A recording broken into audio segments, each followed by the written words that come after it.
Après 10 ans passés comme bonne à Shenzhen, ma patronne m'a mise à la porte en me traitant de voleuse.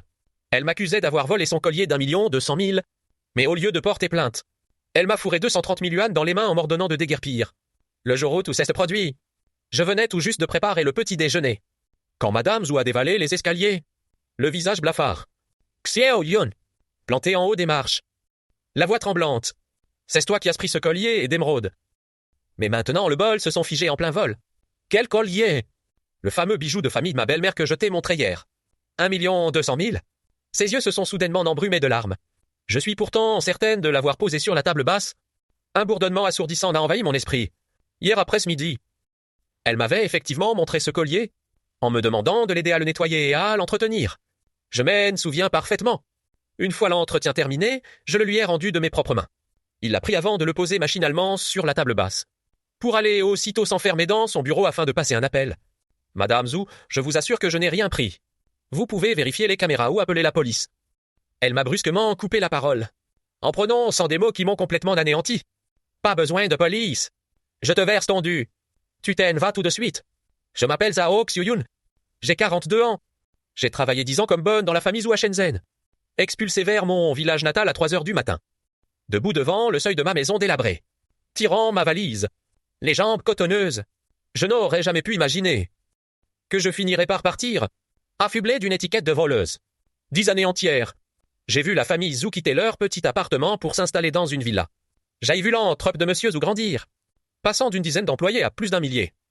J'ai vu Madame Zhou abandonner son visage naturel, pour s'habiller de la tête aux pieds en grande marque. Et j'étais comme une partie de cette maison, à cuisiner et à faire le ménage en silence, à prendre soin de leur quotidien. Madame Zhou a toujours été très aimable avec moi. Elle me donnait des étrennes pour les fêtes, et mon salaire a toujours été versé à temps. Mais cette fois son attitude a complètement changé. Je me rappelle encore clairement des paroles de Madame Zhou. Je n'appelle pas la police. La voix de Madame Zhou est devenue très pressante. Je vous donne le double de votre salaire. 10 mois de salaire. Partez maintenant. Partez tout de suite. Je ne comprenais absolument rien à ce qui se passait. Le collier a disparu. Elle n'appelle pas la police. Elle ne vérifie pas les caméras. Et au lieu de ça, elle veut me donner de l'argent pour que je m'en aille. Madame, je vous jure que je n'ai rien pris. Vous pouvez appeler la police. Vous pouvez regarder les caméras. J'étais si paniqué que j'avais les larmes aux yeux. C'est impossible. Il a soudain haussé le ton. Puis abaissé la voix. Zhao Xiuyun, je t'en supplie. Pars tout de suite. Je vais te donner de l'argent. Beaucoup d'argent. En disant cela, il a pris son téléphone. Et ma virement instantané de 230 000, madame. Je ne veux pas d'argent. Je veux prouver mon innocence. Nous n'avons plus le temps. Il a attrapé ma main. Son regard débordait de peur et de supplication. Xiuyun, croise-moi. Tu dois partir maintenant. Fais tes valises et pars immédiatement. Le plus vite sera le mieux. Je l'ai regardé. Et j'ai soudain remarqué qu'il tremblait de tout son corps. De quoi avait-il peur? Madame, je vous en supplie, ses larmes se sont mises à couler. Quoi que vous entendiez aux informations, ne revenez jamais. Et ne nous contactez plus, promettez-le-moi. Promettez-le-moi. À ce moment précis, j'ai réalisé que la situation était bien plus grave que je ne l'imaginais. Il m'a appelé grande sœur. Pour la première fois en 10 ans. Une demi-heure plus tard. Je me tenais devant la grille de la famille Zhou, valise à la main. Madame Zhou se tenait sous le porche, le visage pâle comme un linge. Xiao Yun. Elle s'est approchée et m'a serré fort la main. Tu as tant fait pour nous toutes ces années. Prends soin de toi. Mène une belle vie. Ses mains étaient glacées et tremblaient. Madame, il faut y aller. Il a lâché ma main et rentré directement dans la maison. La porte s'est refermée dans un fracas. Je suis resté planté dehors, à regarder cette maison que j'avais servie et où j'avais vécu pendant 10 ans, ressentant un serrement indescriptible au cœur. Shenzhen dormait encore en cette heure matinale. Il y avait peu de circulation sur les routes. J'ai traîné ma valise jusqu'au carrefour et pris un taxi direct pour la gare. Tout se bousculait dans ma tête pendant le trajet. La réaction de Madame Zhou n'était vraiment pas normale. Un collier a disparu. N'importe qui aurait prévenu la police? Non. Pourquoi dépenser autant d'argent pour me renvoyer? Pourquoi m'interdire de les contacter? Et le plus étrange, c'est cette phrase. Peu importe les nouvelles ou la gravité de la situation. Retiens bien de ne jamais revenir. À 3 heures du matin, je suis enfin rentré dans mon village natal, devant le seuil de ma vieille maison délabrée. En face de ces ruelles plongées dans le noir, j'ai eu là l'impression de changer d'époque. En 10 ans, j'avais pris l'habitude du face de Shenzhen, l'habitude de la villa des Zhou, l'habitude d'un quotidien bien réglé. Et voilà que je revenais brusquement. Tout me paraissait à la fois étranger et familier. J'ai poussé la porte tout doucement. craignant de réveiller mes parents endormis. Je pose ma valise dans ma chambre. Je m'effondre sur le lit. L'écran du téléphone est allumé. Le virement bancaire affiche toujours ses 230 000. Je fixe ce chiffre. J'ai un sentiment indéfinissable. Je n'aurais pas dû accepter cet argent. Mais Madame Zou me l'a forcé dans les mains, disant que c'était 10 mois de salaire. Plus les indemnités et la prime de remerciement. C'est bien plus que les 6 mois qu'il avait mentionné au départ. Pourquoi donner autant d'argent? Qu'est-ce que Madame Zou craint à ce point? Je suis resté allongé sur le lit sans fermer l'œil de la nuit. Mon esprit défile comme un film, repassant en boucle les événements de ces 2 derniers jours. Ce collier! Madame l'a montré avant-hier. Son expression était déjà bizarre à ce moment-là. Elle l'a fixé longuement. Son regard trahissait un trouble inexplicable. C'est un héritage de ma grand-mère maternelle. Il caresse doucement le collier. Il vaut 1,2 million. À l'époque, je lui avais dit « Un objet d'une telle valeur. Vous devriez le ranger soigneusement, madame. » Elle a hoché la tête, mais ne l'a pas rangé tout de suite. Elle l'a simplement posé sur la table basse. Je m'en souviens très bien, car je voulais le lui rappeler. Mais son téléphone a sonné. Alors elle est allée répondre. Quand elle est revenue après son appel, le collier était toujours sur la table basse. Je pensais qu'elle allait l'emporter dans sa chambre, mais elle y a jeté un coup d'œil. Et est montée sans rien dire. Ce soir-là, Monsieur Zou rentre très tard. Je les ai entendus se disputer à l'étage avec Madame Zou. Le ton était monté, mais je ne comprenais pas les détails. Puis le calme est revenu. Dès le lendemain matin, le collier avait disparu. Plus j'y pense, plus je trouve ça louche. Ce collier avait l'air d'avoir été placé là express. Comme si elle attendait des êtres jettes. Mais pourquoi le ciel s'éclaircit dehors? Je n'ai toujours pas trouvé le sommeil. 8 heures du matin. Je suis réveillé par la voix de ma mère. Il faut croire que j'ai sommeil un moment. Xioyun, pourquoi es-tu de retour? Ma mère pousse la porte. Et aperçoit ma valise. Il arrive. Je ne sais pas quoi expliquer. Je réponds vaguement. La famille Zezou n'a plus besoin de gouvernante. Alors, je suis rentré. Ma mère ne pose pas plus de questions. Après tous ces années, elle a l'habitude de me voir travailler au loin. Après le petit déjeuner, j'ai pris mon téléphone pour voir si j'avais un message de Madame Zou. Et là, j'ai vu des vagues de notifications d'actualité. Un célèbre entrepreneur de Shenzhen, Zhou Jiango, a fait une chute mortelle cette nuit. La police penche pour un suicide. L'action du groupe Zou a chuté de 20% à l'ouverture. Il aurait traversé de graves difficultés financières avant sa mort. J'ai eu un sursaut. J'ai failli lâcher mon téléphone. Monsieur Zou est mort. Ce n'est pas possible. En tremblant, j'ai ouvert l'article. Et j'ai tout lu en diagonale. D'après les infos, il serait tombé du toit de son entreprise vers 23 heures. Il est mort sur le coup. La police a trouvé une lettre d'adieu sur place et privilégie la piste du suicide. Mon cerveau n'arrivait plus à réfléchir. Avant-hier encore, je leur préparais à manger. Et Monsieur Zou m'avait dit qu'il partait à Pékin la semaine prochaine pour un contrat. Comment a-t-il pu mourir soudainement? Et en plus se suicider? Je me suis empressé d'appeler Madame Zou. Mais son téléphone était éteint. Elle n'a pas répondu à mes messages WeChat non plus. Assise sur le lit, mon cœur battait de plus en plus vite. Pas étonnant que Madame Zou était si pressée de me faire partir. Pas étonnant qu'elle ait dit que peu importe ce que je voyais. Peu importe, les actualités ne revenaient pas. Elle savait depuis longtemps qu'il allait arriver un malheur à Monsieur Zou. Non, attendez, elle ne savait pas seulement. Elle m'avait aussi renvoyé express un peu plus tôt. Une pensée effrayante a traversé mon esprit. La mort de Monsieur Zou aurait-elle un rapport avec ce collier? Plus j'y pensais, plus j'avais peur. Plus j'avais l'impression que cette affaire n'était pas simple. Pourquoi Madame Zou avait-elle, la veille de la mort de Monsieur Zou, fait express de perdre ce collier, puis de me chasser? Essayait-elle de se fabriquer un alibi? Ou cherchait-elle à me protéger? Et si la mort de Monsieur Zou n'était pas un suicide? Je n'osais pas aller plus loin dans mes pensées. Pendant toute une journée, je n'ai fait que consulter les actualités. Les articles sur Monsieur Zou se multipliaient. Certains disaient que la chaîne financière de son entreprise s'était rompue. D'autres qu'il était mêlé à des litiges financiers. Et certains affirmaient même qu'il avait été dénoncé. Pourtant, aucun article ne parlait de Madame Zou. Et il n'était pas question non plus de ce collier perdu. Le 3e jour au matin, un livreur m'a téléphoné. Madame Zhao Xuyun, vous avez un colis. J'ai eu un temps d'arrêt. Je venais tout juste de rentrer. Qui pouvait bien m'envoyer un colis? Au moment de signer, j'ai vu que l'expéditeur était Zhu Yajing. Le nom de Madame Zou. L'envoi avait été fait 2 jours plus tôt au milieu de la nuit. C'est-à-dire quelques heures seulement après m'avoir envoyé. Mes mains ont commencé à trembler. J'ai déchiré l'emballage. À l'intérieur, il y avait une épaisse enveloppe en papier craft, ainsi qu'une petite boîte raffinée. J'ai ouvert la boîte en premier. Elle contenait un titre de propriété rouge. J'ai retenu mon souffle en ouvrant le document. J'ai pu lire clairement. Titre de propriété foncière du district de Nantes, Chana Shenzhen. Superficie habitable 89 mètres carrés. Propriétaires à Oak-Suyun. Comment était-ce possible? Mes mains tremblaient tellement que j'avais du mal à tenir le document. Pourquoi? Madame Zhou a-t-elle voulu me céder sa maison? Cette maison est située dans le district de Nanshan. Elle vaut au moins 5 millions. Ajoutez aux 230 000 en espèces. Elle m'a donné plus de 5 millions. Pourquoi? Je saisis en tremblant cette enveloppe Kraft. Elle me semble lourde. À travers l'enveloppe. Je sens qu'il y a plusieurs pages de papier à l'intérieur. Mon cœur bat à tout rompre, prêt à sortir de ma poitrine. Mes doigts engourdis déchirent l'enveloppe. Il y a une lettre à l'intérieur.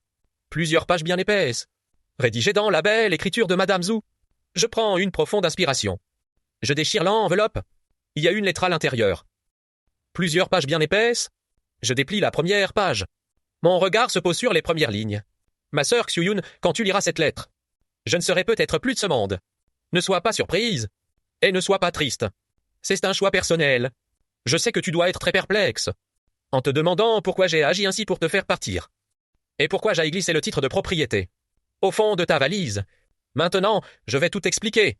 La seconde suivante, je reste complètement figé. C'est comme si quelque chose venait d'exploser dans ma tête. Un grand fracas. Tous les sons disparaissent. Je fixais quelques lignes, les relisant mot par mot. Mes doigts froissent profondément les bords du papier. Comment en est-ce possible? C'est impossible, mes yeux continuent de parcourir la lettre, pour découvrir un contenu encore plus bouleversant. Te souviens-tu de la façon dont tu es arrivé dans notre famille il y a 10 ans? Je reste sans voix.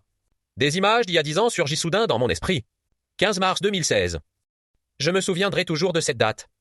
Ce matin-là, une fine pluie tombait encore sur notre village natal. Je me tenais sur le chemin de terre à l'entrée du village. Une valise usée à la main. Je jette un dernier regard au village. Derrière moi se trouve le cimetière où je viens d'enterrer mon mari. Devant moi s'ouvre la route en direction de Shenzhen. Mon époux, Li Jianjun, a eu un accident de la route. Il est décédé il y a tout juste un mois.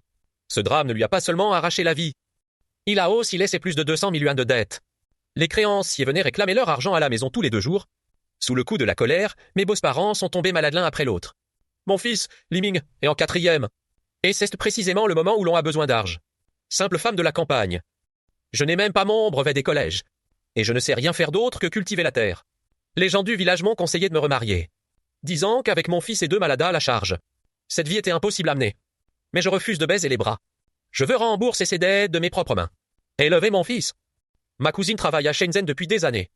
Et m'a trouvé une agence de placement familial. Au téléphone, elle m'a dit: Xiao Yon. Ici à Shenzhen, les nourrices sont bien payées. Logement et repas compris. Viens donc essayer. C'est ainsi que je me suis lancé sur la route de Shenzhen. Le car a roulé pendant plus de 20 heures. Assise tout au fond, serrant ma valise contre moi. Je n'ai pas osé fermer l'œil du trajet. Par la vitre, les champs familiers. On cédait la place à des gratte-ciel inconnus. Et mon cœur battait la chamade. Il faisait déjà nuit noire à mon arrivée à Shenzhen. Ma cousine m'attendait à la gare, en me voyant dans cet état d'épuisement. Ses yeux se sont embués. Xuyun, tu as tellement maigri. Elle a pris ma valise en disant: Viens loger chez moi pendant 2 jours. Le temps que l'agence te trouve un poste. Elle louait une chambre exiguë dans un quartier villageois. 10 mètres carrés pour 800 yuans par mois. Elle travaillait dans une usine d'électronique, en faisant des heures supplémentaires jusqu'à tard le soir. Il y a beaucoup d'opportunités à Shenzhen. Mais c'est dur. Ma cousine m'a préparé un bol de nouilles instantanées. Tu dois te préparer psychologiquement. Je hoche la tête et mange les nouilles à pleines dents. À ce moment-là, je voulais seulement trouver un travail au plus vite, pour pouvoir payer la scolarité de mon fils et acheter les médicaments de mes beaux-parents le lendemain. Ma cousine m'a emmené à l'agence d'aide à domicile qu'elle m'avait recommandée. L'agence n'est pas grande, située dans une petite résidence mixte, aménagée dans un ancien local commercial. C'est une femme d'une quarantaine de ans nommée Li qui m'a reçu. Tout le monde l'appelle Sœur Li. Elle m'a jaugé de la tête aux pieds, avant de me demander d'un ton détaché: Tu as déjà fait du babysitting ou de l'aide à domicile? Non, mais je sais cuisiner. Et je me suis déjà occupé de malades. Je réponds avec un peu d'anxiété. Savoir cuisiner, ça suffit. Dis Sœur Li, il y a une famille qui cherche quelqu'un de toute urgence. Tu veux essayer? Oui, je veux bien. Les conditions sont plutôt bonnes là-bas. Le maître de maison fait des affaires. Mais il est malade en ce moment. Il a besoin de quelqu'un pour s'occuper de lui. Sœur Li m'a mis en garde. Leurs exigences sont assez élevées. Tu dois savoir tenir ta langue et être active et efficace.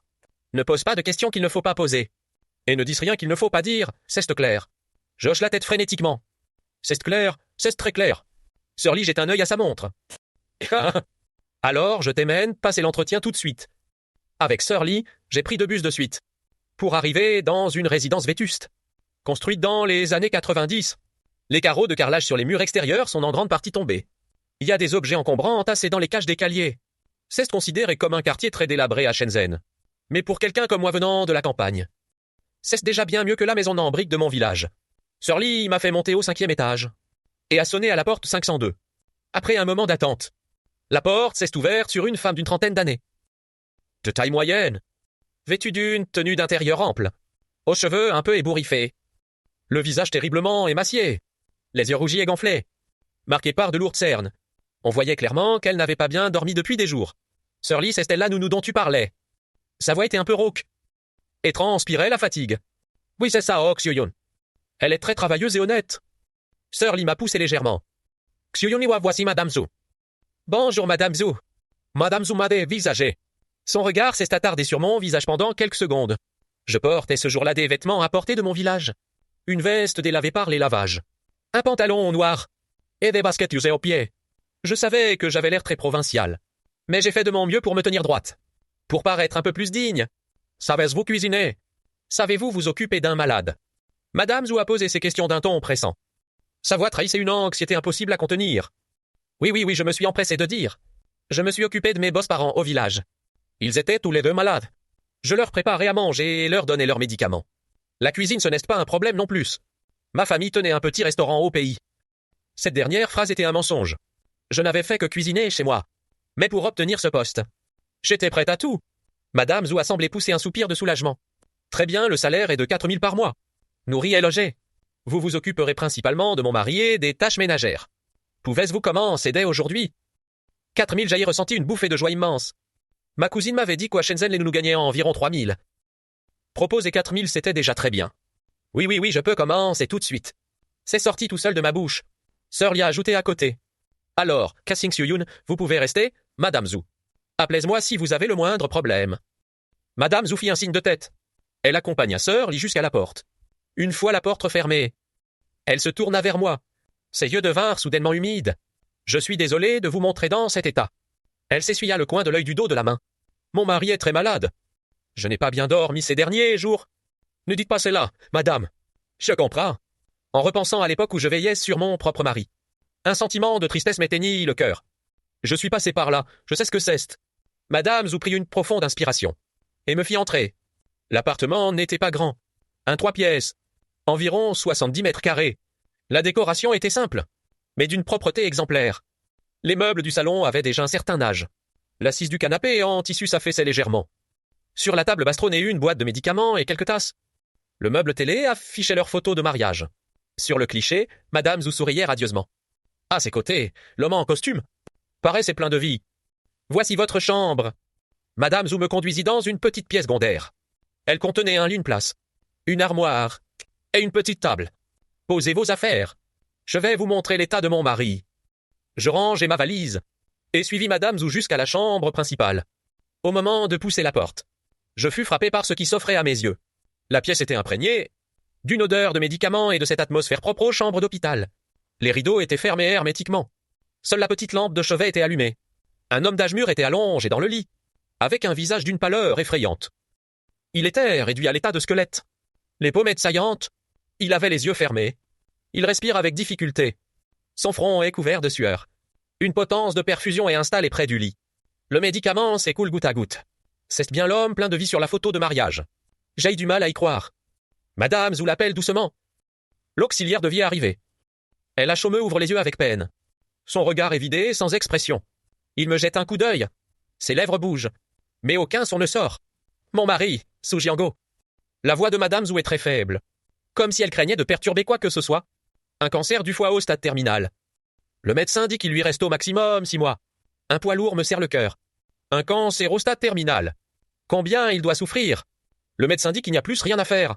Seulement des soins palliatifs à domicile. Les larmes de Madame Zhu se mettent à couler au fil de ses mots. Il souffre le martyre. Les analgésiques ne font plus beaucoup d'effet. Je ne sais quoi dire pour la réconforter. Je lui tends simplement un mouchoir. Vous vous occuperez principalement de lui, en lui préparant ses repas et ses bouillons, ainsi qu'Huen faisant le ménage. Madame Zhu essuie ses larmes, s'efforçant de donner à sa voix un ton plus calme. Il n'avale plus grande chose en ce moment. Essayez de lui préparer des plats légers. Facile à digérer. D'accord, madame. J'ai compris. Et aussi, madame Zhu baisse la voix. S'il souffre trop, il y a des analgésiques dans le tiroir de la table de chevet. Suivez la posologie pour lui en donner. Si vraiment c'est intenable. Aplaise-moi. Je fais un signe de tête, en regardant Monsieur Zhu qui souffre sur son lit. Une profonde tristesse m'envahit. La vie est si imprévisible. Qui aurait pu imaginer comment une personne en bonne santé peut-elle finir ainsi? Cet après-midi-là, j'ai officiellement commencé à travailler chez les Zhu. Madame Zhu m'a fait visiter la cuisine et m'a montré où étaient rangés les condiments, ce que Monsieur Zhu aimait manger et ce qu'il ne pouvait pas consommer. Elle parlait avec beaucoup d'attention, mais son regard était absent. À plusieurs reprises, elle s'est mise à rêvasser au milieu d'une phrase. Madame, vous devriez vous aussi vous reposer un peu. Ai-je dit en lui assurant que je pouvais m'en charger. Elle a secoué la tête. Je ne peux pas me reposer. Dès que je ferme les yeux, je repense ça. Laissons tomber, ne parlons pas de ça. Commencez par vous familiariser avec les lieux. Ce soir, préparez une soupe de millet et des œufs cuits à la vapeur. Il ne peut avaler que cela désormais. À 18 heures. Je suis entré dans la chambre principale avec la soupe et les œufs. Monsieur Zhu était éveillé, mais son regard était toujours aussi vide. Monsieur Zhu, il est lâcheux de manger. Ai-je dit avec précaution? Il a regardé le plat dans le bol, avant de secouer péniblement la tête. Vous ne pouvez pas ne rien avaler. Il vous faut des forces. M'inspirant de la façon dont je m'occupais de mes beaux-parents, j'ai pris une cuillère. J'ai pris une petite portion de soupe et j'ai soufflé dessus pour vérifier la température. Goûté un peu, j'ai approché la cuillère de ses lèvres entr'ouvertes et il a avalé avec peine. Sa pomme d'Adam s'est soulevée dans un effort visible. C'est ainsi qu'après près d'une demi-heure passée à lui donner ce petit bol. Il n'a pris que quelques cuillères avant de refuser catégoriquement d'aller plus loin. Je n'y arrive vraiment plus. Sa voix était si faible qu'on l'entend à peine. Merci à vous. Ne dites pas cela, monsieur Zhu. C'est tout naturel. Cette nuit-là, j'ai y mesuré pour la première fois toute la difficulté d'accompagner un malade en phase terminale, souffrant trop pour trouver le sommeil. Monsieur Zhu a gémi toute la nuit. Je suis resté assis à ses côtés sur la chaise près du lit, le relevant régulièrement pour l'aider à changer de position, lui essuyer la sueur et lui donner à boire. Madame Zhu n'a pas fermé l'œil non plus. Faisant les 100 pas dans le salon. Il fait les 100 pas dans le salon. Je venais voir de temps en temps. À 3 heures du matin. Monsieur Zhu souffrait le martyre. Il était totalement recroquevillé sur lui-même. La sueur perlait sans s'arrêter sur son front. Des antalgiques. A-t-il dit avec difficulté. Donnez-moi des antalgiques. Je me suis empressé de prendre les médicaments sur la table de chevet. Mais la notice indique un maximum de 3 prises par jour. Il les avait déjà prises 3 fois aujourd'hui. Madame ai-je crié en appelant Madame Zhu. Madame Zhu a accouru, en voyant Monsieur Zhu dans cet état de souffrance. Ses larmes ont aussitôt coulé. Jiango, tiens bon. Le matin va bientôt arriver. Tu pourras reprendre des médicaments ce matin. Elle tenait la main de Monsieur Zhu, la voix tremblante.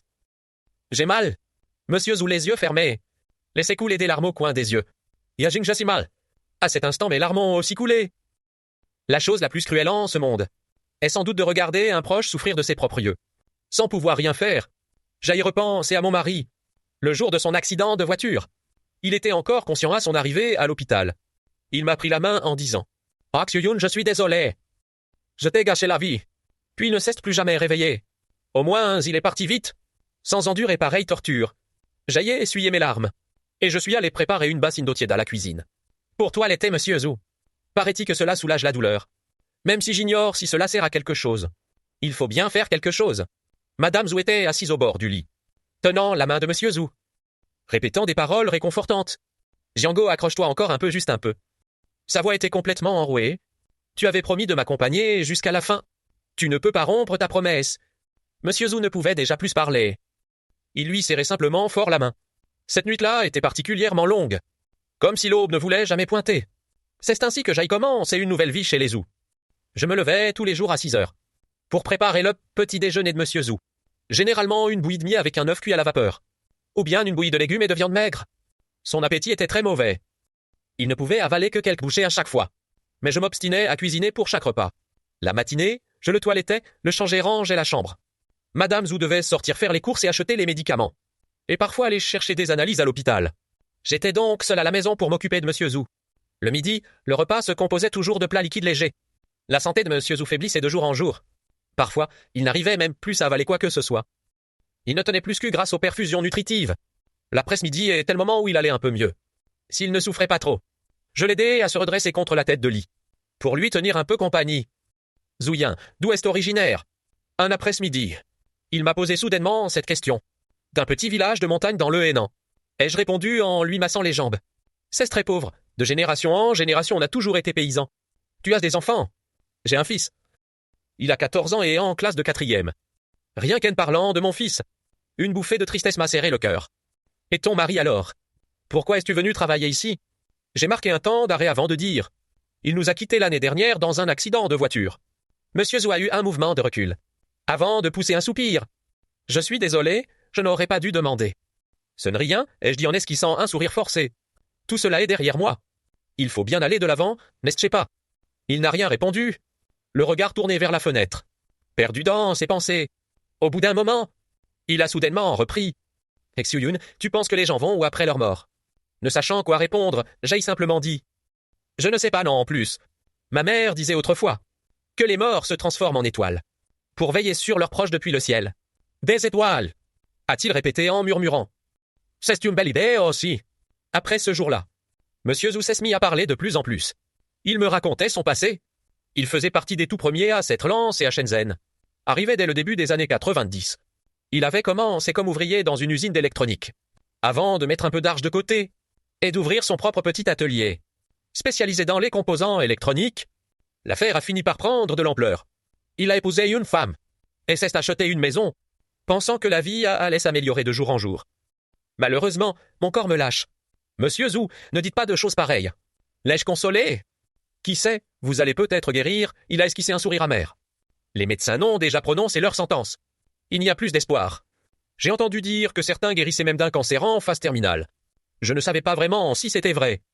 Mais je voulais lui donner un peu d'espoir. Gardez le moral, et vous vous en sortirez peut-être. Il a secoué la tête. Je connais mon état, Xiuyun. Ce qui me tourmente, c'est de laisser Yaking toute seule. Comment fera-t-elle par la suite? Je l'ai regardée. Un serment au cœur impossible à décrire. Le soir venu, les douleurs ont repris pour Monsieur Zhou. Chaque nuit était une véritable épreuve. L'efficacité des analgésiques diminuait sans cesse. La souffrance le tenait éveillé des nuits entières. Alors je restais assise à son chevet pour lui tenir compagnie, à veiller sur lui, à le masser, et à lui parler, pour trouver des moyens de détourner son attention. Xiuyun, un soir, il m'a soudain demandé « Tu crois que j'ai complètement raté ma vie ?» J'ai eu un mouvement de recul en disant « Monsieur Zhou, pourquoi dites-vous cela? À plus de 40 ans, alors que votre carrière commençait à peine à décoller. Votre santé a lâché, sa voix résonnait dans l'obscurité avec une tristesse poignante. J'ai entraîné Yajing dans ma chute, et je ne lui ai même pas offert une vie heureuse. Madame ne vous en veut pas. Ai-je répondu, elle vous aime profondément, et se fait du souci pour vous chaque jour. Après un long silence, il a repris. Je sais, c'est bien pour cela que je m'en veux encore plus. Pendant cette période, je me demandais tous les jours combien de temps Monsieur Zhou allait tenir. Les médecins avaient dit 6 mois au maximum. 3 mois venaient de s'écouler, mais au cours du 4e mois, un miracle s'est produit. Ce matin-là, je suis entré avec le petit déjeuner comme d'habitude. Monsieur Zhou était adossé contre la tête de lit. Son visage était encore très pâle, mais son regard avait retrouvé un peu d'éclat. Xiuyun Labouille sent divinement bon aujourd'hui. A-t-il dit j'ai été surprise? Il n'avait pas tenu de tels propos depuis longtemps, n'est-ce pas? Dans ce cas, mange-en un peu plus. Ai-je dit avec joie ce jour-là? Eh bien, il a mangé la moitié de son bol, soit 2 fois plus que d'habitude. Les jours suivants, son appétit n'a cessé de s'améliorer, et ses douleurs ont diminué. L'ayant remarqué, Madame Zhou l'a immédiatement emmené à l'hôpital pour un contrôle. Lorsque les résultats sont tombés, les médecins ne croyaient pas leurs yeux. La tumeur avait rétréci, tous les indicateurs étaient en train de s'améliorer. C'est un miracle, a déclaré le médecin en 30 ans de carrière. J'ai rarement vu un cancéro au stade terminal régresser de lui-même. Madame Zhou a fondu en larmes sur place, serrant les résultats des examens dans ses bras en pleurant à chaudes larmes. De retour à la maison, elle a pris mes mains dans les siennes, ses larmes n'ayant pas encore séché. Ma sœur Xiuyun, c'est grâce à tes bons soins, un grand merci à toi. C'était la première fois qu'elle m'appelait ma sœur. J'étais moi aussi tellement ému, que j'avais l'impression que tous ces mois d'efforts en valaient la peine. La santé de Monsieur Zhou s'améliorait de jour en jour. D'abord cloué au lit, il avait pu s'asseoir, puis se lever et remarcher. 3 mois plus tard, il menait de nouveau une vie normale. Les médecins ont parlé d'un miracle médical, probablement dû à son bon état d'esprit, aux bons soins qu'il avait reçus, et à sa forte capacité de guérison. Madame Zhou m'a offert une grosse enveloppe rouge de 10 000 yuans. Sœur Ruoyen, c'est pour vous remercier? Vous devez l'accepter. J'ai refusé longtemps, mais j'ai fini par céder. Ces 10 000 yuans, je les ai tous envoyés à ma famille, pour payer la scolarité de mon fils, et les médicaments de mes beaux-parents. Une fois rétabli, Monsieur Zhou a repris les affaires. Il la relance, c'est l'entreprise qu'il avait dû mettre en pause, et a même développé son activité. Cette épreuve m'a fait comprendre que la vie est ce qu'il y a de plus précieux. Il m'a confié. Avant, je m'échinais au travail pour gagner de l'argent, en négligeant ma famille et ma santé. Maintenant, je veux profiter de la vie et prendre soin de Yajing. J'étais ravi de le voir changer ainsi. Franchir les portes de la mort vous change indéniablement un homme. À partir de ce jour, la situation de la famille Zhu n'a fait que s'améliorer. L'entreprise de Monsieur Zhu a pris de l'ampleur, passant d'une petite structure de 10 employés à une entreprise de taille intermédiaire de plus d'une centaine de personnes. Ils ont également quitté leur vieux quartier pour emménager dans une résidence haut de gamme neuve, passant d'un 3 pièces à un grand appartement. Mon salaire a lui aussi augmenté, de 4 000 à 6 000, puis à 8 000 yuan. Madame Zhu était très gentille avec moi, me donnant des étrennes à chaque fête, pour l'anniversaire de mon fils. Elle lui avait même acheté un cadeau qu'elle lui avait envoyé. Je m'estimais très chanceuse d'être tombée sur des employeurs aussi formidables. 3 ans avaient passé en un clin d'œil. En 2019, la famille Zhu a déménagé dans une nouvelle maison. Cette fois, il s'agissait d'une villa individuelle, située dans un quartier résidentiel huppé du district de Nanshan. La villa comportait 3 étages, avec un jardin et un garage. Rien que les travaux de rénovation avaient coûté plus de 2 millions. L'entreprise de M. Zhuan cessait de croître, comptant désormais plus de 500 employés, et un chiffre d'affaires annuel dépassant les 100 millions.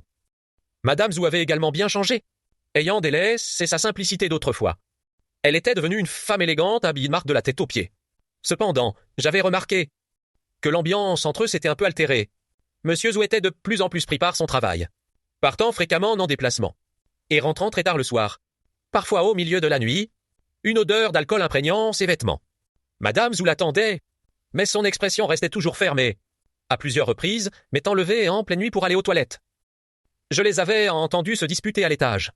Leur voix était étouffée, mais on sentait une tension explosive. Jiango, est-ce que tu me caches quelque chose ces derniers temps? Demande à Madame Zhu. Pas du tout. Je suis simplement débordé par le boulot, répondit Monsieur Zhu d'une voix éreintée. Ton travail t'oblige à sortir et à boire jusqu'au milieu de la nuit. Regardez-toi dans cet état, ça ne ressemble à rien.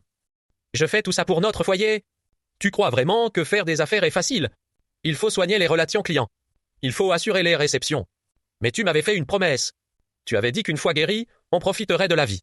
Et que tu passerais du temps avec moi. Est-ce que je ne profite pas de la vie en ce moment? On vit dans une villa, on roule en voiture de luxe. On a tout ce qu'on veut. Qu'est-ce que tu veux de plus? Madame Zhu n'ajouta rien. Seuls ses sanglots se firent entendre. En entendant cela, j'ai eu un réel pincement au cœur. Et je suis vite retourné dans ma chambre. Pendant la journée, Madame Zhu venait souvent discuter avec moi.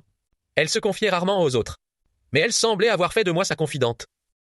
Sœur Xiuyun, tu penses que les hommes changent dès qu'ils ont de l'argent? Un après-midi. Elle m'a posé cette question soudaine. J'étais en train de préparer le dîner dans la cuisine. Et je me suis figé en l'endant. Madame, pourquoi me demandez-vous cela tout à coup? Elle était assise près de la table à manger, une tasse de café à la main, le regard un peu vide. Rien, je demandais ça comme ça. Je ne savais pas comment la consoler. Moi, une simple femme de la campagne. Qu'est-ce que je pouvais comprendre au tracas des riches? Mais je sentais bien que l'atmosphère chez les Zhu avait changé. Monsieur Zhu rentrait de plus en plus tard, et parfois ne rentrait même pas, disant qu'il faisait des heures supplémentaires au bureau. Madame Zhu ne l'attendait plus non plus, restant souvent seule à contempler le vide dans le salon. Son téléphone posé à côté sans même y jeter un œil, un jour, j'ai vu Madame Zhu fouiller dans le téléphone de Monsieur Zhu. Son expression était grave, les sourcils froncés. Ses doigts faisaient défiler l'écran rapidement. Madame. Ai-je lancé? Elle a sursauté et a posé les téléphones à la hâte. Sœur Xiuyun, tu m'as fait peur. Pardonnez-moi, madame. Je ne l'ai pas fait express. J'étais mal à l'aise. Elle a secoué la tête, en esquissant un sourire forcé. Ce n'est rien, retourne à ce que tu faisais. Après ce jour-là, j'ai remarqué que Madame Zhu fouillait souvent, en cachette dans les affaires de Monsieur Zhu. Poche de veste, mallette, et même dans la voiture. Que cherchait-elle? Ou bien qu'est-ce qu'elle soupçonnait? Je n'osais rien demander, et je n'avais pas à le faire. En 2020, mon fils a été reçu à l'université. J'ai passé une nuit blanche tant j'étais ému. Appelez tout de suite Madame Zhu pour lui annoncer la bonne nouvelle. Madame, mon fils a réussi ses examens et va entrer à l'université à Wan. C'est une merveilleuse nouvelle. Madame Zhu était également ravie. Toutes mes félicitations, Xiuyun. Est-ce que tu as ça, c'est pour les frais de scolarité? Sinon, je peux avancer large. Non, j'ai des économies, c'est bon. Je me suis empressé de refuser. Ces dernières années, mon salaire a bien augmenté. Et en faisant attention au quotidien. J'ai mis plus de 100 000 de côté.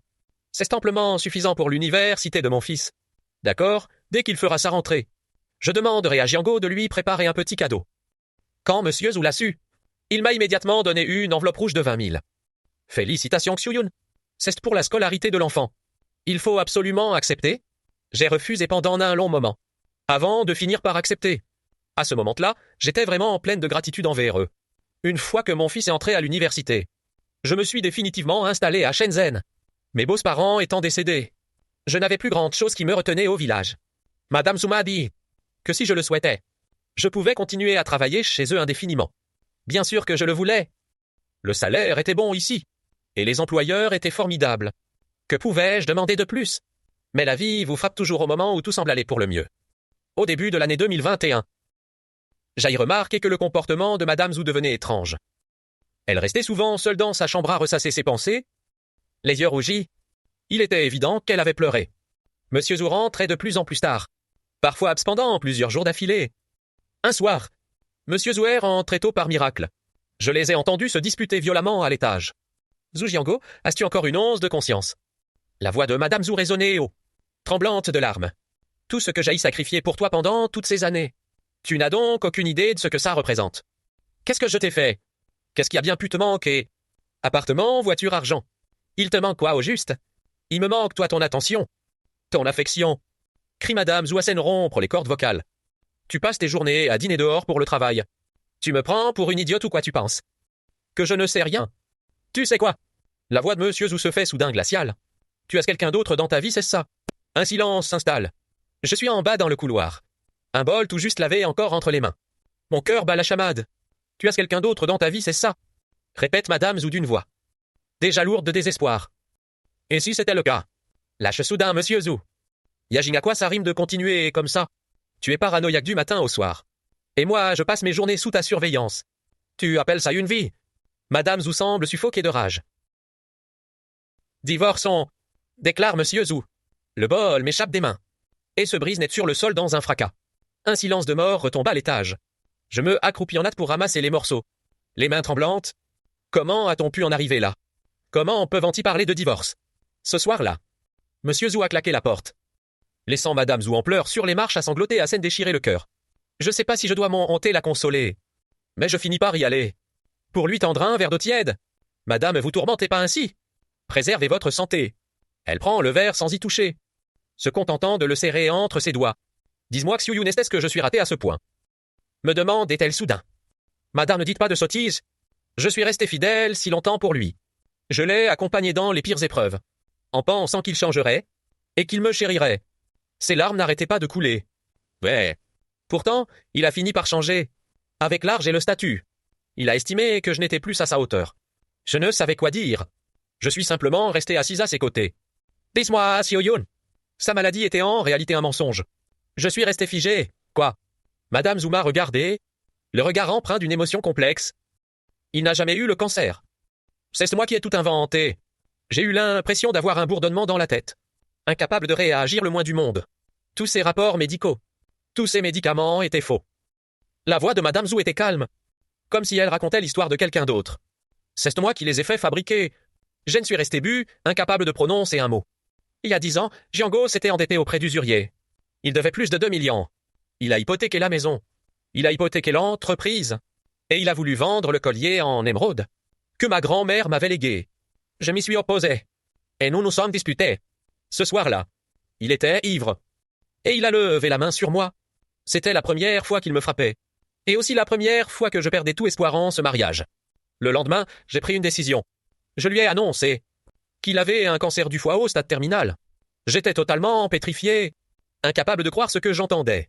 Mon cousin est médecin. Je lui ai demandé de m'aider à fabriquer un dossier médical et des bilans complets. Jiango l'a cru, et il s'est totalement effondré. En apprenant qu'il avait un cancer, les usuriers ont cessé de le harceler pour un temps.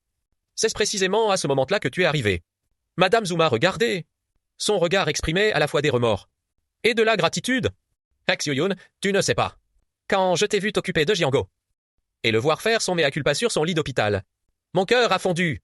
Je pensais pourtant demander le divorce une fois qu'il serait guéri. Mais en vous voyant ensemble et en le regardant faire son auto-examen comme un vrai malade, je me suis dit que c'était peut-être une opportunité, une chance pour lui de tourner la page. Alors je lui ai dit que sa guérison relevait du miracle, et que c'était grâce à tes bons soins. À partir de ce jour-là, il a réellement changé. Il s'est mis à travailler dur. Il a arrêté de boire et de jouer. Et il a été formidable avec moi. Notre vie n'a fait que s'améliorer. Je croyais que tout allait s'arranger. Madame Zou s'est arrêtée un instant, avant de esquisser un sourire amer. Merci Oyon. Les gens finissent par changer. Ou plutôt, un changement bâti sur des mensonges. N'est-ce qu'une illusion temporaire? J'étais assise là, avec l'impression que le monde s'écroulait. Ces 10 dernières années, ce n'était pas un miracle médical que j'avais sous les yeux, mais une escroquerie minutieusement montée. Ces derniers temps, les affaires de Django n'ont cessé de prospérer, et ses obligations mondaines se sont multipliées. Il s'est remis à boire, et à rentrer tard. Reprit Madame Zou. D'une voix très douce, le mois dernier, j'ai découvert qu'il voyait quelqu'un d'autre. Une gamine d'une vingtaine d'années. La réceptionniste de son entreprise. Je n'ai rien dit, et j'ai fouillé discrètement dans ses comptes. Il m'a regardé, le regard empreint d'un désespoir total. Ex-Yuyun, tu sais ce que j'ai découvert? J'ai fait non de la tête. Il a repris ses jeux d'argent. Il a perdu des millions ces dernières années. Le pire dans tout ça, c'est qu'il a falsifié les comptes de l'entreprise. Il a détourné l'argent des clients pour rembourser ses dettes de jeu. Si cela se sait, il ne fera pas seulement faillite. Il finira en prison. J'ai retenu mon souffle. J'ai envisagé tant de solutions. J'ai pensé à rembourser ses dettes à sa place. J'ai pensé à le pousser à se rendre. Mais il est déjà trop tard. Le gouffre financier est trop grand. Personne ne pourra le combler. Madame Zou s'est levée. Elle s'est approchée de la fenêtre, regardant la nuit noire dehors. Il y a tout juste une semaine, des hommes m'ont menacé en disant que Django leur devait 50 millions. Si je ne remboursais pas, ils me tueraient.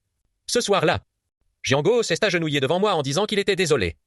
Qu'il m'avait trahi, je lui ai demandé. Tu es devenu tout ce que tu m'as promis autrefois. Tu disais qu'on allait vivre paisiblement, que tu prendrais soin de moi. Tu as tout oublié. Il a pleuré en disant qu'il ne pouvait pas se contrôler.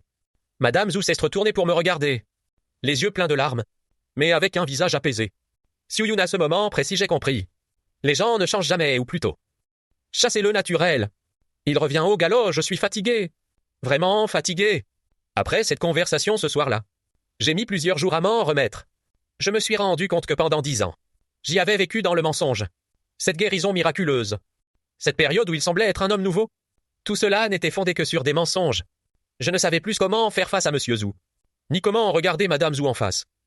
Mais la vie doit continuer. Je continue de cuisiner et de faire le ménage chaque jour. Comme si de rien n'était. Monsieur Zou continuait à rentrer tard. Madame Zou restait taciturne. Une atmosphère pesante régnait dans toute la villa. À en couper le souffle. Août 2021. Je m'en souviendrai toujours. Le 15 août, la veille de la fête de la Myotone, Madame Zou m'a appelé au salon. Elle tenait une boîte à bijoux et une fois ouverte, un collier en émeraude y reposait. Le collier était d'une grande finesse. La couleur de l'émeraude était profonde et fascinante, et reflétait une lueur mystérieuse sous la lumière. Il m'a été légué par ma grand-mère maternelle. Madame Zou caressait doucement le collier. Son regard était indéchiffrable. Il vaut 1 200 000. De toute ma vie, je n'avais jamais vu un objet aussi cher. Madame, un objet d'une telle valeur. Vous devriez le ranger soigneusement. Ai-je dit en la voyant contempler le collier en silence pendant un long moment. Xio-Yon, si un jour je venais à perdre ce collier, qu'est-ce que tu en penserais? J'ai eu un temps d'arrêt. Madame, comment pourriez-vous le perdre? C'est un objet tellement précieux. Je disais ça dans l'hypothèse où. Elle a levé les yeux vers moi, avec un regard très sérieux. Et si je prétendais que c'est toi qui l'as volé? Que ferais-tu? J'ai eu un coup au cœur. Une vague impression de mauvais augure. Madame, qu'est-ce que vous dites? Comment pourrais-je voler quoi que ce soit? Je sais que tu ne le ferais pas. A-t-elle poursuivi? Mais et si je n'avais pas le choix? Je ne comprenais absolument pas ce qu'elle voulait dire. Je sentais seulement une profonde angoisse. Xio-Yon. Madame Zou a soudain saisi ma main. Promets-moi que si un jour je te demande de t'en aller, tu ne poseras pas de questions. Et tu partiras sur le champ, d'accord? Madame, promets-le-moi. Son regard suppliait. Mais aussi de la résolution. J'ai hoché la tête, sans rien comprendre à ce qu'il disait. Madame Zou a poussé un soupir de soulagement, a posé le collier sur la table basse, puis est montée à l'étage. Restée dans le salon, je regardais ce collier, le cœur battant la chamade. Ce soir-là, Monsieur Zou est rentré, ce qui était rare. Je l'ai entendu parler avec Madame Zou à l'étage. Leur voix était basse, mais l'atmosphère était manifestement lourde. Le lendemain, aux aurores, alors que je me levais pour préparer le petit déjeuner, Madame Zou était déjà assise dans le salon. Ses yeux étaient rouges et gonflés. Le teint pâle. On aurait dit qu'elle n'avait pas fermé l'œil de la nuit. Madame, pourquoi êtes-vous levée si tôt? Ai-je demandé avec sollicitude. En me voyant. Son regard a soudain pris une expression complexe, mêlant la peur, la culpabilité, et quelque chose d'indéchiffrable. Xiao Yun, a-t-elle murmuré d'une voix rauque. As-tu vu ce collier en émeraude? Un frisson a traversé mon cœur. Celui que vous avez posé sur la table bassière. Je l'ai bien vu. Ne l'avez-vous pas repris dans votre chambre ensuite? Elle a secoué la tête, et des larmes ont soudain coulé de ses yeux. Il a disparu, le collier a disparu. Je suis restée stupéfaite. Ce collier d'une valeur de 1,2 million a disparu, madame. Ne vous affolez pas, je vais vous aider à le chercher. Ne l'auriez-vous pas rangé quelque part en l'oubliant? Avant même que je finisse ma phrase. Elle s'est soudain levée, s'est approchée de moi, et m'a fixé droit dans les yeux. Xiao Yun, a-t-elle dit d'une voix tremblante. N'est-ce pas toi qui as volé ce collier en émeraude?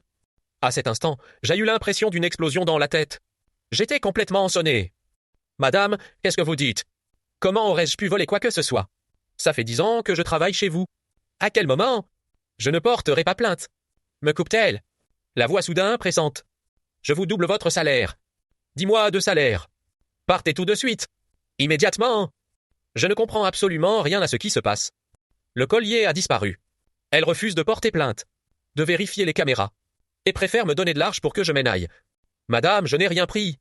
Vous pouvez appeler la police. Regardez les caméras de surveillance. Dis-je, les larmes aux yeux, au bord du désespoir. Reprenant plus fort avant de baisser le ton. Ex-Yoyon, je t'en supplie. Pars tout de suite. Je vais te donner de l'argent. Beaucoup d'argent. Sur ces mots, elle attrape son téléphone et me vire instantanément 230 000. Madame, je ne veux pas de votre argent. Je veux prouver mon innocence. On n'a plus le temps. Elle me saisit la main, le regard rempli de peur et de supplication. Ex-Yoyon, croise-moi. Tu dois partir maintenant. Fais tes valises et va-t'en. Le plus vite possible. Je la regarde, en me souvenant soudain de ce qu'elle m'avait dit la veille. Si un jour je te demande de partir, ne pose pas de questions. Pars immédiatement. Quoi que tu apprennes nos informations.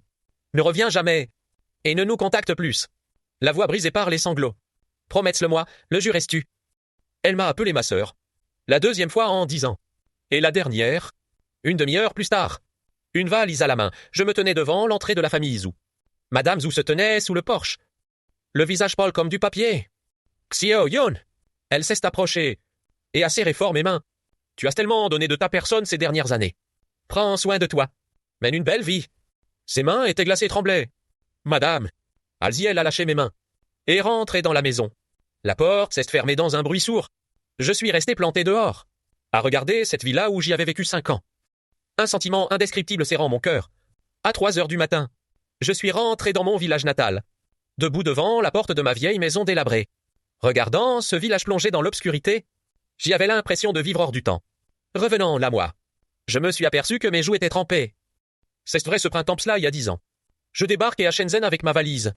Pour arriver chez les Zhou, je croyais que c'était le fruit du hasard, alors que tout avait été prémédité. J'ai essuyé mes larmes, et j'ai continué à lire. Te souviens-tu de la façon dont tu es arrivé chez nous? Il y a 10 ans. Ce n'était pas une coïncidence. Xiuyun, c'est moi qui avais demandé à l'agence de placement de t'engager. Tu dois te demander comment je pouvais te connaître. En vérité, l'accident de ton mari Jiango n'était pas un hasard. Mes mains se sont mises à trembler violemment, quoi. Et l'accident de Jiango n'était pas un hasard. Ce soir-là, Jiango conduisait son camion sur l'autoroute, quand une voiture est arrivée en sens inverse. C'était le véhicule de Jiango. Il était ivre, totalement abruti, et avait franchi la ligne médiane au volant. Non, non. De nouvelles larmes ont coulé sur mon visage. Mais je me suis forcé à continuer la lecture, pour l'éviter. Votre mari a donné un coup de volant brusque, et le camion a basculé dans le ravin. Jiango a été réveillé en sursaut. Il a vu le camion retourner, et il a vu votre mari s'extirper de la cabine. Votre mari était encore en vie. Il essayait tant bien que mal de remonter sur la route. Mais Jiango ne s'est pas arrêté. Il a écrasé l'accélé, et a pris la fuite. Quand l'ambulance est arrivée, votre mari avait déjà succombé à ses hémorragies. La feuille de papier A était tachée par mes larmes. L'écriture était devenue un peu floue. J'ai essuyé mes yeux d'une main tremblante. Et j'ai continué à lire. Après cet accident, Jiango a passé des nuits blanches. Non pas par culpabilité, mais par peur. Il craignait qu'on découvre la vérité, et qu'il finisse en prison. Il a engagé le meilleur avocat, et dépensé une fortune pour effacer toutes les preuves. Les caméras de surveillance avaient prétendument un problème. et les témoins oculaires avaient été achetés.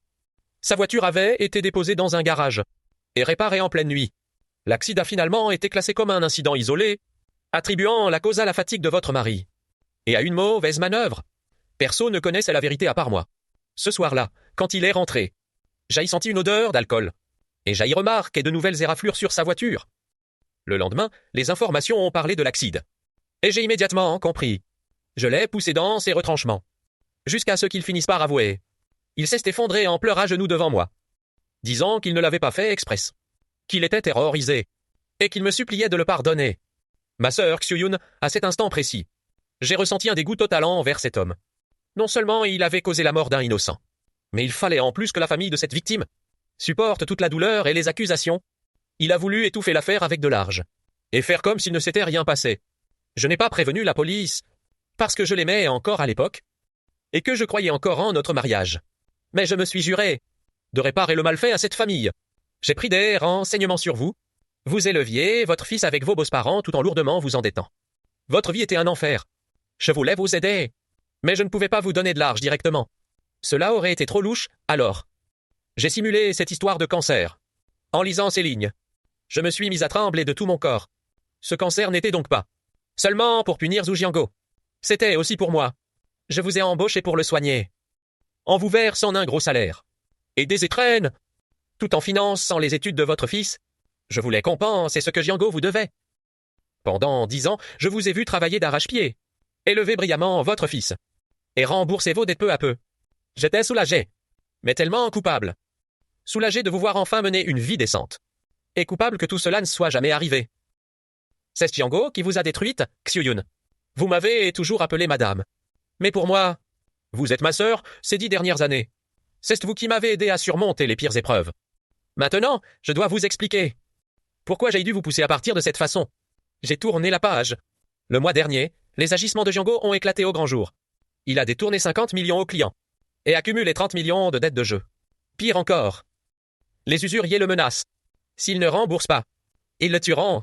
Et ils me tueront aussi. Jianguo s'est agenouillé devant moi, en me suppliant de vendre le collier de ma grande pour le sauver. Ce collier, c'était le dernier cadeau qu'elle m'avait fait avant de mourir. Elle a dit que si un jour j'y avais des difficultés, je pourrais compter sur elle pour m'en sortir. Mais vois-tu, Xuyun, je suis fatigué. Je ne veux plus faire le moindre sacrifice pour cet homme. Ce soir-là, j'ai pris une décision. Je voulais qu'il meure. Mon cœur battait à tout rompre. Prêt à sortir de ma poitrine. Ce n'était pas un meurtre. C'était le poussé au suicide. J'ai prévenu les usuriers que j'y avais des preuves du détournement de fonds de Jianguo. S'ils osaient me toucher, je porterais plainte pour l'envoyer en prison. Et ils ne verraient pas un seul centime. Puis j'ai dit à Jianguo que je voulais divorcer, réclamer la moitié des biens. Et les dépouiller de tout. Il a paniqué et m'a supplié. Mais Xuyun, j'y avais le cœur complètement brisé. Je savais qu'avec son caractère d'hommure, il n'aurait plus que 2 choix. Fuir ou en finir. Et je devais m'assurer qu'il choisisse la seconde option. C'est pour ça que j'ai simulé le vol du collier. Je suis resté sans voix. Le vol du collier. Ce collier en émeraude. C'était moi qui l'avais caché. J'ai fait exprès de t'accuser. Puis de te chasser en hâte. Quand Jianguo est rentré ce soir-là, je lui ai raconté que là nous étions partis avec un collier d'une valeur d'1,2 million. Je lui ai dit que je l'avais laissé partir avec l'argent. Et que je ne voulais pas porter plainte. Pour éviter de faire des histoires. Et de nuire à ses affaires. En réalité, je voulais lui faire croire que c'était la goutte d'eau. Ses affaires étaient ruinées. Sa famille était détruite. Et maintenant, sa propre femme était totalement déçue de lui, à cause d'une simple nounou. Cette nuit-là, il est resté seul dans son bureau, jusqu'à 3 heures du matin. Puis il est monté sur le toit. Mes larmes n'arrêtaient pas de couler, mouillant complètement le papier à lettres. Xuyun, je sais que tu dois me détester. Je me suis servi de toi, te faisant porter l'opprobre d'une voleuse, même si ce n'était que temporaire.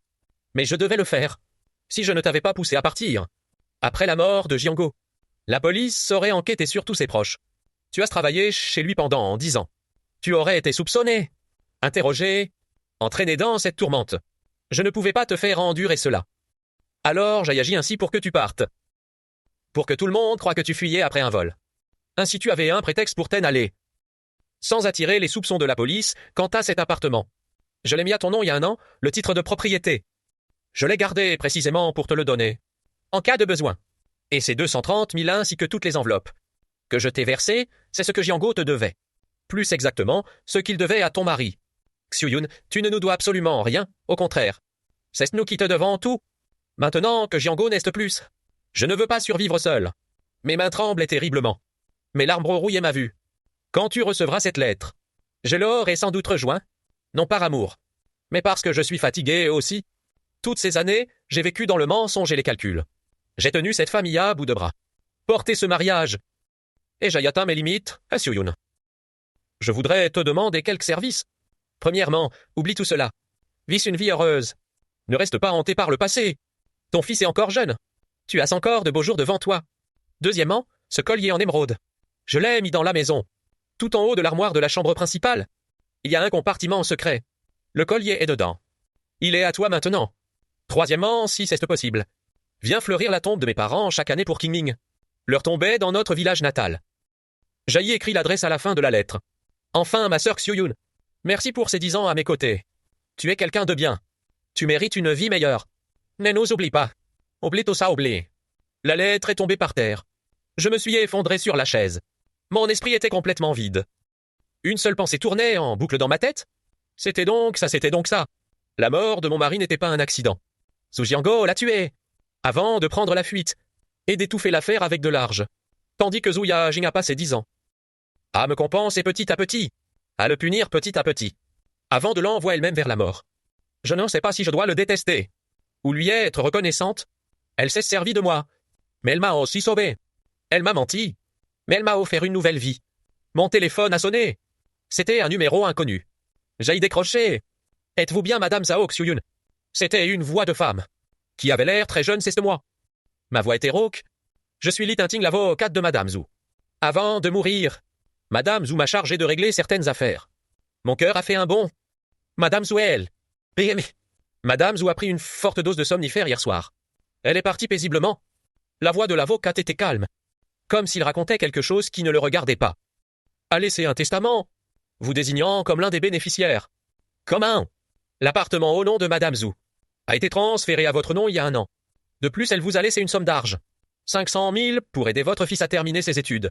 Et elle a autre chose à vous confier. Le lendemain, je suis retourné à Shenzhen, au cabinet d'avocat. Maître Li m'a tendu une élégante boîte à bijoux. C'est Madame Zhu qui vous l'a légué. J'ai ouvert la boîte. À l'intérieur se trouvait ce collier en émeraude. Sous la lumière, l'émeraude reflétait un éclat vert profond. D'une beauté à en avoir le cœur serré. Madame Zhu disait que ce collier valait 1,2 million. Elle espérait que vous en prendriez grand soin. Si un jour vous rencontriez des difficultés, vous pourriez vous en servir pour vous en sortir. Mes larmes se sont à nouveau mises à couler. C'était l'héritage de la grand-mère de Zhu Yajing, ce qu'elle avait de plus cher au monde. Et maintenant, elle me l'a donné. Et aussi, Maître Li m'a tendu une pochette de documents. Ce sont tous les dossiers préparés par Madame Zhu. Concernant Monsieur Zhu, elle a dit que si jamais quelqu'un cherchait à comprendre les causes de la mort de Monsieur Zhu, ces documents prouveraient qu'il s'est bien suicidé à cause d'une crise de endettement. J'ai ouvert la pochette. Il y avait une épaisse pile de papier à l'intérieur. Les registres de dette de jeux de Zhu Jiango. Les preuves de détournement de fonds. Les SMS de menaces des usuriers. Tout y était. Madame Zhu avait tout prévu. Elle ne voulait pas que vous soyez mêlé à tout cela. Serrant cette pochette dans mes mains, je ne pouvais plus prononcer un seul mot. Madame Zhao, avez-vous d'autres questions? Après un long silence, j'ai demandé si Madame Zhu avait eu un dernier mot. Maître Li a réfléchi un instant. Elle a dit de bien mener votre vie. Et de ne plus se regarder en arrière. Ne regarde pas en arrière. C'est ce que Zhu Yajing m'a dit pour la dernière fois.